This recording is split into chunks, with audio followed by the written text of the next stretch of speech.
मैं ऑर्डिनरी सूबेदार major Hansraj Rajput regiment से हूँ और 16 राजपूत से रिटायर हुआ था। मैं 30 साल नौकरी करके रिटायर हुआ हूँ आर्मी से। लंबी समय सेवा की है मैंने राजपूत रेजिमेंट से। अभी जो ये हुआ है, ये सभी को पूरे देश को मालूम है कि पाकिस्तान काफ़ी दिनों से 3 दशकों से बहुत उल्टी सीधी हरकत कर रहा है। हमारे मासूम आदमियों को टेररिस्ट के थ्रू उनको मरवाता है। और अभी जो लेटेस्ट पूरे देश को मालूम है, जो पहलगाम में जो हमला हुआ है, जो हमारे टूरिस्ट गए हुए थे, उनको निहत्थे लोगों पर इतनी बर्बर दिशा से जो मारा गया है उसको पूरे देश को मालूम है। पूरे देश के अंदर मातम छाया हुआ था और पूरे देश ने मोदी जी से ये मांग की थी कि मोदी जी हमें इसका बदला चाहिए। जो हमारी बहन बेटियां थी उनके सामने उनके आदमी को जो मारा गया, तो इससे बढ़कर और क्या हो सकती है पाकिस्तान की कार्यता। तो देश की मांग थी और मोदी जी ने अभी जो लेटेस्ट जो किया है 6 और 7 के बीच में रात को, वो बहुत अच्छा वो किया है। जितने भी भावलपुर में इनके ट्रेंड कैंप थे 9 जगह पर जा कर के हमला किया है हमने और उनको ध्वस्त कर दिया है। जैसे मोहम्मद, लश्कर ए तोयबा, जितने भी उनके ट्रेनिंग कैंप चल रहे थे उनको ध्वस्त किया है। और हमारी सरकार का और मोदी जी का हमें टारगेट 21 नियुक्त है हमारे पास। ये तो अभी एक टेलर है। अभी 9 उनको जो टारगेट है उनको ध्वस्त किया गया है। अभी 12 बाकी हैं और 12 के ऊपर हमारा मिशन चल रहा है और हम उनको भी नष्ट करेंगे। पूरे देश विदेश का हमें साथ है, मोदी जी का साथ है, पूरे भारत का साथ है। सभी लोगों की ये राय बन चुकी है कि अभी टेररिस्ट इस दुनिया से ख़त्म होना चाहिए और ये हमारी भारत सरकार और हमारे मोदी जी इसको करेंगे। और अभी हमारा भाई छोटा बेटा ये दिनेश कुमार शहीद हुआ है। ये शहीद हुआ है देश के लिए, इसने अपनी जान कुर्बान कर दी और इसका नाम अमर रहेगा। दिनेश तो चला गया हमारे बीच से, दुख होता है, लेकिन इसका नाम कभी नहीं भूला जाएगा। इनको हमेशा याद किया जाएगा। नौजवानों को क्या संदेश देंगे आप इस मौके पर? युद्ध जैसी स्थिति है। युद्ध जैसी स्थिति है। अगर पाकिस्तान ने जो हमने किया है, हमने अभी जो भावलपुर में अटैक किया था, इसमें हमने सिविल को कुछ नुकसान नहीं पहुंचाया। सिर्फ जो उन्होंने हमको बर्बरता से हमारे साथ जो हरकत की थी उसका जवाब दिया गया है। अगर पाकिस्तान ने अगर थोड़ी सी भी चूक की, इसके बदले में अगर कुछ एक्शन किया, तो पाकिस्तान का नाम और निशान मिट जाएगा, नक्शे से खत्म हट जाएगा। देश क्या चाहता है ऐसे मौके पर? देश यही चाहता है। देश तो बहुत सहनशीलता वाला देश है और आज हमारे जो प्रधानमंत्री मोदी जी इस देश को जैसे प्रधानमंत्री मिले हैं ऐसे आज तक मिले नहीं और बहुत ताकतवर, और पूरे वर्ल्ड में इनका नाम है। पूरे वर्ल्ड को वर्ल्ड नेता हैं ये हमारे, और पूरी दुनिया ने इनको सराहना की है। और ये हम तो भारत तो पूरे देशों को यही सलाह देता है कि लड़ाई नहीं करनी चाहिए, लेकिन जब सर से पानी उतर जाता है तो ये मौका हमें बताना भी नहीं चाहिए। इसका जवाब दिया जाएगा, ईंट का जवाब पत्थर से दिया जाएगा। लास्ट टाइम कब बात हुई थी आपकी? मैंने परसों बात हुई थी रात 9 बजे। सोमवार को बात हुई। हाँ। क्या सूचना मिली आपको? उन्होंने कहा था कि मैं रात को 12 बजे फोन करूंगा। उसके बाद उनकी कोई कॉल नहीं आई। फिर मैंने कल दोपहर 3:30 कॉल करी है, जब भी कोई बात नहीं। फिर 9:30 बजे करीब एक कॉल आई थी उधर से कि आपके हस्बैंड के गर्दन में चोट है, ऑपरेशन थिएटर में है वो। फिर शाम को यही खबर आ गई कि हम उनको बचा नहीं पाए। अच्छा, जहाँ छुट्टी काट कर गए थे, 1.5 महीने यहाँ रहे थे, मार्च में गए हैं। हाँ। 2 मार्च को क्या कुछ कह कर गए थे? उनकी प्लानिंग क्या थी आपके लिए, बच्चों के लिए? यही कह रहे थे कि मैं तुझे कभी कोई परेशान नहीं करूंगा, कोई दुख नहीं दूंगा। 3 साल रह गए आराम, फिर मैं कभी नहीं जाऊंगा छोड़ के।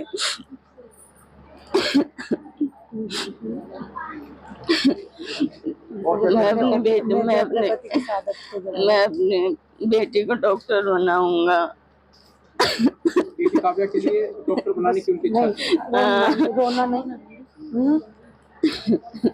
और शहादत पे मुझे गर्व है।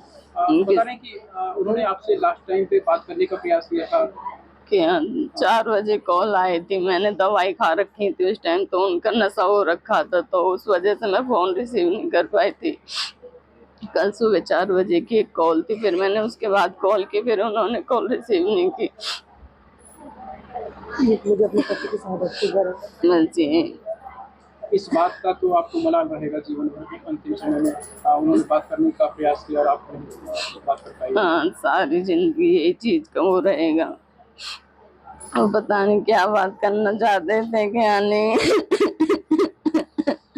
डर भी है देश की रक्षा करते हैं। मुझे अपने पति की शहादत पर पूरा गर्व है।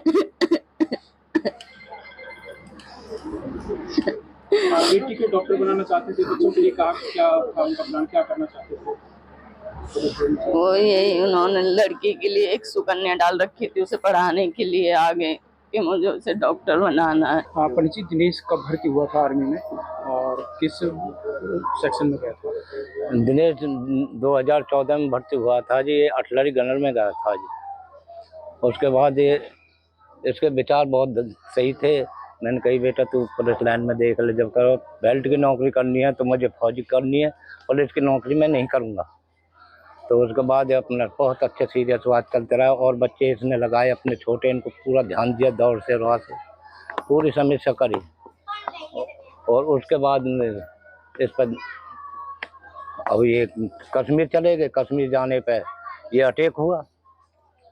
ये अटैक में अब ये तुम्हारे सामने जो पड़ा है तुम्हारे सामने है जी।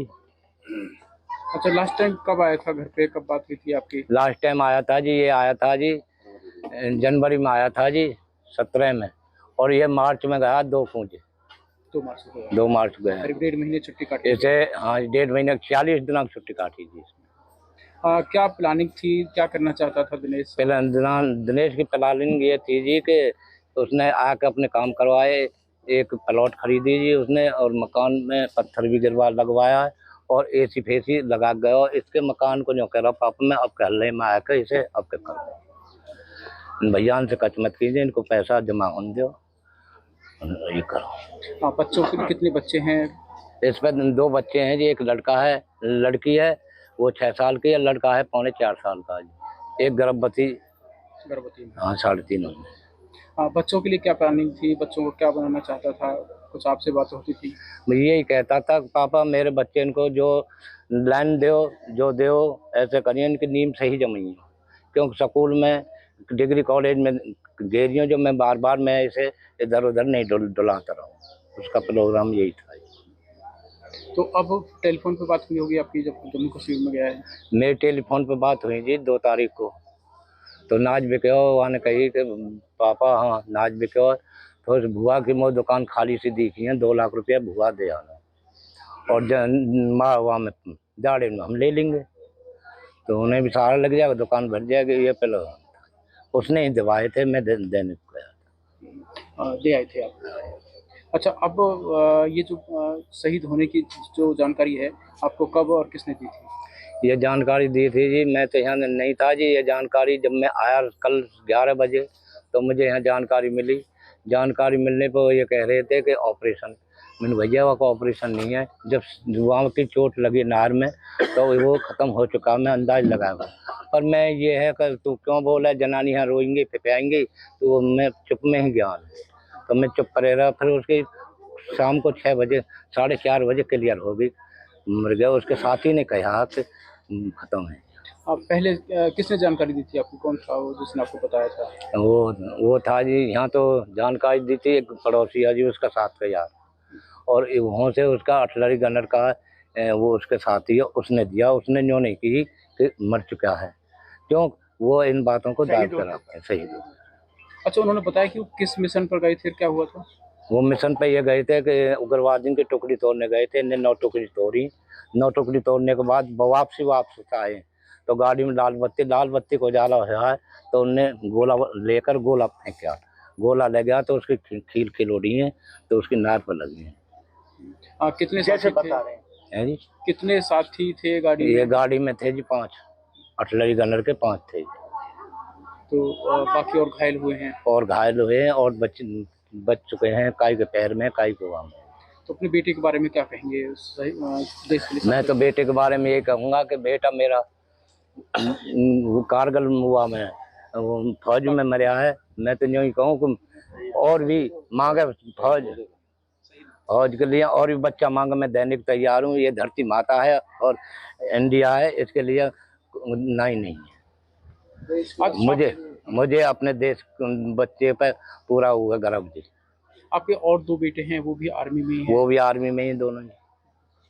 बताया गया था जब यहाँ से गए थे तो छोटे भाइयों के लिए कुछ प्लान था, उनका क्या प्लान था? उनके छोटे भाइयों का ये प्लान था कि इनके जाड़े में आकर शादी करूंगा। लेकिन उनकी जो इच्छा थी वो अधूरी रह गई। हाँ। अब प्रशासन से, सरकार से आपकी क्या कुछ मांग है? मेरी कोई मांग नहीं है जी। मांग ये है कि मुझे एक तो मेरे बच्चे का संस्कार के लिए वो सही चाहिए जी जगह, और एक मुझे बच्चे का खेल के लिए मैदान चाहिए। प्रशासन से ये मांगे कि प्रशासन से यही डायरेक्ट मांगूंगा ताकि बच्चे देश के लिए देश के लिए तैयारी करें। और वो तो उसका तो साधारण हिसाब ये था, बेटे कमाओ खाने के ये हैं कि कहीं पे पैसा नहीं है। एक फौजी एक ऐसी चीज़ है जहाँ में बिना पैसे चले जाते हैं। मेहनत करो और अपना आगे बढ़ाओ।